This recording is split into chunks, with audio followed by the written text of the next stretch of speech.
아브라함이 99세 때 여호와께서 아브라함에게 나타나서 그에게 이르시되 나는 전능한 하나님이라 너는 내 앞에서 행하여 완전하라. 내가 내 언약을 나와 너 사이에 두어 너를 크게 번성하게 하리라 하시니 아브라함이 엎드렸더니 하나님이 또 그에게 말씀하여 이르시되 보라 내 언약이 너와 함께 있으니 너는 여러 민족의 아버지가 될지라. 이제 후로는 내 이름을 아브라함이라 하지 아니하고 아브라함이라 하리니 이는 내가 너를 여러 민족의 아버지가 되게 함이리라. 내가 너로 심히 번성하게 하리니 내가 내게서 민족들이 나게 하며 왕들이 내게로부터 나오리라. 내가 내 언약을 나와 너 및 내 대대 후손 사이에 세워서 영원한 언약을 삼고 너와 내 후손의 하나님이 되리라. 내가 너와 내 후손에게 네가 거류하는 이 땅 곧 가나안 온 땅을 주어 영원한 기업이 되게 하고 나는 그들의 하나님이 되리라. 하나님이 또 아브라함에게 이르시되 그런즉 너는 내 언약을 지키고 내 후손도 대대로 지키라. 너희 중 남자는 다 할례를 받으라. 이것이 나와 너희와 너희 후손 사이에 지킬 내 언약이니라. 너희는 포피를 베어라. 이것이 나와 너희 사이의 언약의 표징이니라. 너희의 대대로 모든 남자는 집에서 난 자나 또는 너희 자손이 아니라 이방 사람에게서 돈으로 산 자를 막론하고 난 지 8일 만에 할례를 받을 것이라. 너희 집에서 난 자든지 너희 돈으로 산 자든지 할례를 받아야 하리니 이에 내 언약이 너희 살에 있어 영원한 언약이 되려니와. 할례를 받지 아니한 남자 곧 그 포피를 베지 아니한 자는 백성 중에서 끊어지리니 그가 내 언약을 배반하였음이니라. 하나님이 또 아브라함에게 이르시되 내 아내 사레는 이름을 사레라 하지 말고 사라라 하라. 내가 그에게 복을 주어 그가 내게 아들을 낳아주게 하며 내가 그에게 복을 주어 그를 여러 민족의 어머니가 되게 하리니 민족의 여러 왕이 그에게서 나리라. 아브라함이 엎드려 웃으며 마음속으로 이르되 100세 된 사람이 어찌 자식을 낳을까? 사라는 90세니 어찌 출산하리요 하고 아브라함이 이에 하나님께 아뢰되 이스마엘이나 하나님 앞에 살기를 원하나이다. 하나님이 이르시되 아니라 내 아내 사라가 내게 아들을 낳으리니 너는 그 이름을 이삭이라 하라. 내가 그와 내 언약을 세우리니 그의 후손에게 영원한 언약이 되리라. 이스마엘에 대하여는 내가 내 말을 들었나니 내가 그에게 복을 주어 그를 매우 크게 생육하고 번성하게 할지라. 그가 12둘령을 낳으리니 내가 그를 큰 나라가 되게 하려니와 내 언약은 내가 내년 이 시기에 사라가 내게 낳을 이삭과 세우리라. 아브라함이 말씀을 마치시고 그를 떠나 올라가셨더라. 이에 아브라함이 하나님이 자기에게 말씀하신 대로 이날에 그 아들 이스마엘과 집에서 태어난 모든 자와 돈으로 산 모든 자 곧 아브라함의 집사람 중 모든 남자를 데려다가 그 포피를 베었으니 아브라함이 그의 포피를 벤 때는 99세였고 그의 아들 이스마엘이 그의 포피를 벤 때는 13세였더라. 그날에 아브라함과 그 아들 이스마엘이 할례를 받았고 함께 읽겠습니다.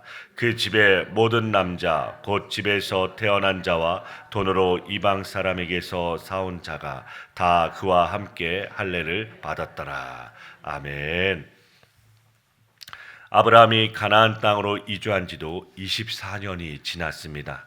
모든 가능성이 사라진 때 하나님께서는 침묵을 깨뜨리시고 아브라함에게 1절 말씀에 나는 전능한 하나님이라 말씀하십니다. 아브라함은 이제는 불가능하다고 생각하였지만 하나님은 그때가 약속이 성취되기에 가장 좋은 때로 삼으신 것입니다. 그래서 하나님은 지금이 가장 좋은 때이니 내 앞에서 행하여 완전하라 명하십니다. 하나님은 모든 한계 속에서도 완벽하게 뜻을 이루시는 하나님이십니다. 하나님은 아브라함이 여러 민족의 아버지가 될 것임을 알리시고 이름을 열국의 아버지라는 뜻의 아브라함으로 바꿔주십니다. 성경에서 새로운 이름이 주어질 때는 새로운 정체성과 새로운 사명이 부여되는 것입니다. 하나님은 아브라함의 이름을 바꿔주심으로 여러 민족의 아버지가 될 것임을 확신하게 하신 것입니다.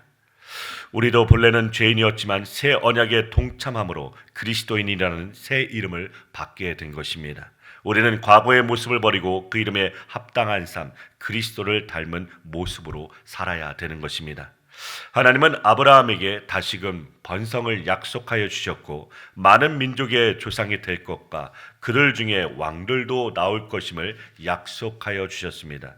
실제로 하나님의 약속대로 수많은 왕이 나왔고 궁극적으로 만왕의 왕, 영원한 왕이신 예수 그리스도께서 나심으로 하나님이 아브라함에게 약속하신 말씀이 온전히 성취되었습니다. 하나님의 약속 성취는 우리의 생각을 뛰어넘어 완전함으로 나아감을 봅니다. 하나님은 할례를 하나님과 언약 관계, 즉 하나님과 새로운 관계가 되었다는 표징으로 삼으라고 말씀하십니다.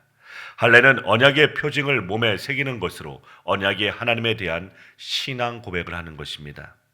오늘날 우리에게도 하나님의 백성됨의 표징이 있어야 되는 것입니다. 그것을 사도 바울은 마음의 할례라고 로마서 2장 29절에 말하고 있습니다. 곧 예수 그리스도를 믿고 자신의 옛 자아를 죽이고 새롭게 거듭남으로 그 삶이 변화되는 것입니다.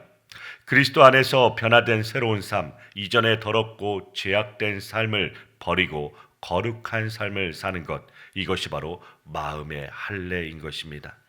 하나님은 아브라함에게 할례를 명하시면서 집에 속한 자는 모두 빠짐없이 할례를 받으라고 하십니다.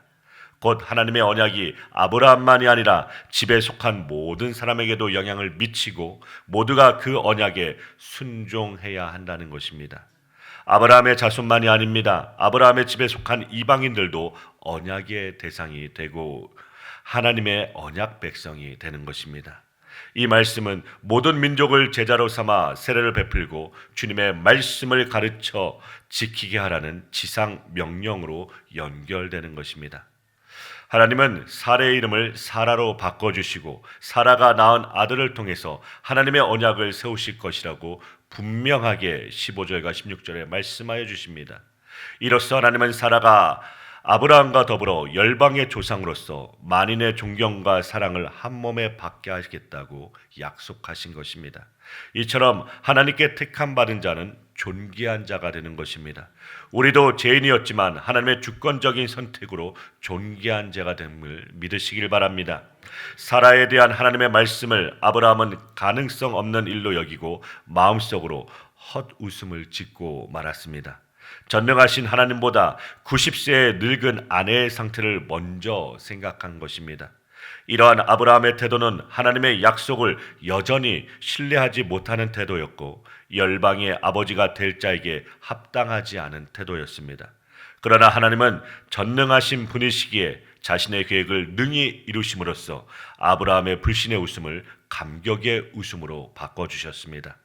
하나님의 약속보다는 현실적인 가능성만을 생각하고 있는 아브라함의 생각을 하나님은 단호하게 바로 잡으십니다.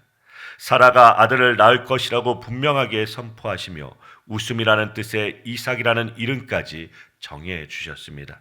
이처럼 하나님은 아브라함이 믿을 때까지 계속 말씀해 주십니다. 하나님은 우리가 하나님의 약속을 믿지 못하고 온전하게 살지 못함에도 불구하고 결코 우리를 버리지 않으십니다. 오히려 그 과정을 통하여 우리의 믿음을 자라게 하셔서 결국에는 말로 형용할 수 없는 기쁨으로 하나님을 찬미하게 하시는 자비로운 하나님이십니다.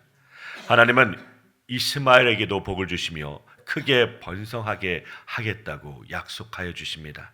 비록 이스마엘은 하나님의 약속을 받은 자손은 아니지만 하나님은 이스마엘에게도 복을 주셔서 12두령을 약속하여 주셨습니다. 곧 이스라엘의 12지파와 마찬가지로 이스마엘의 후손도 12종족이 되게 하겠다고 약속하십니다. 비록 이스마엘의 출생이 아브라함과 사라가 하나님을 신뢰하지 못한 결과였지만 긍휼과 자비를 베풀어 주십니다. 아브라함은 하나님이 말씀하신 대로 집에 속한 모든 남자에게 할례를 시행하게 하게 합니다. 아브라함은 이제 하나님의 말씀에 대해 그 어떤 회의나 의심을 품지 않고 또한 사람의 지혜로 가감하지 않고 오직 하나님을 전적으로 의뢰하는 믿음으로 하나님이 명령하신 대로 철저하게 순종한 것입니다. 이와 같이 우리도 하나님의 말씀에 대해서는 그것이 비록 인간의 이성과 판단으로는 불합리하고 이해가 되지 않는다 할지라도 절대적이고 온전하게 순종해야 될 것입니다. 하나님은 우리가 처음부터 신실하게 응답하지 못해도 인내하시며 마침내 우리를 믿음의 사람으로 다듬어 가십니다. 그러니 지금 우리의 부족함과 연약함에 위축되지 마시고 전능하신 능력으로 계획하신 일을 이루어 가시는 하나님을 신뢰하시며 감사와 믿음으로 순종하시기를 바랍니다. 그래야 오늘 하루도 오직 예수 그리스도의 이름으로 복된 하루 되시길 주님의 이름으로 축원드립니다.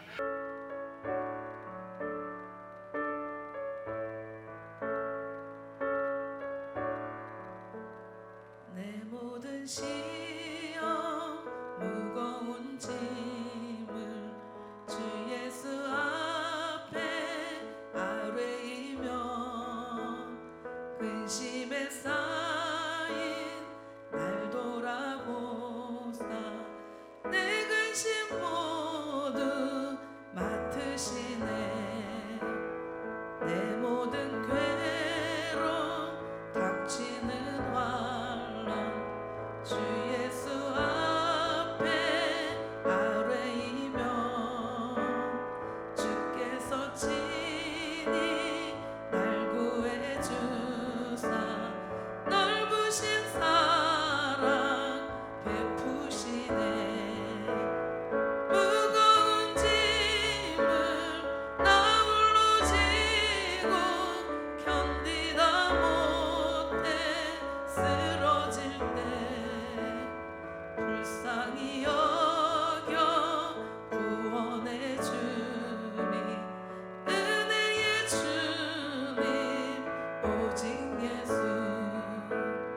내 짐이 점점 무거워질 때 주 예수 앞에 아뢰이며 주께서 친히 날 구해 주사 내 대신 짐을 져주시네.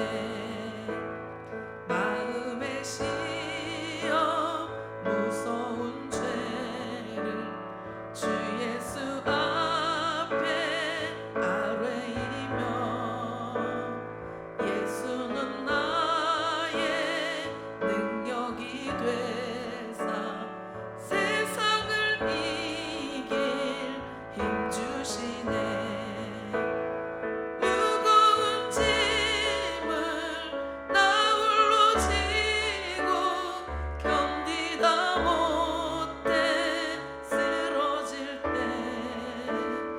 불쌍히 여겨 구원해 주리 은혜의 주님 오직 예수. 무거운 짐을 나 홀로 지고 견디다 못해 쓰러질 때 불쌍히 여겨 구원해 주리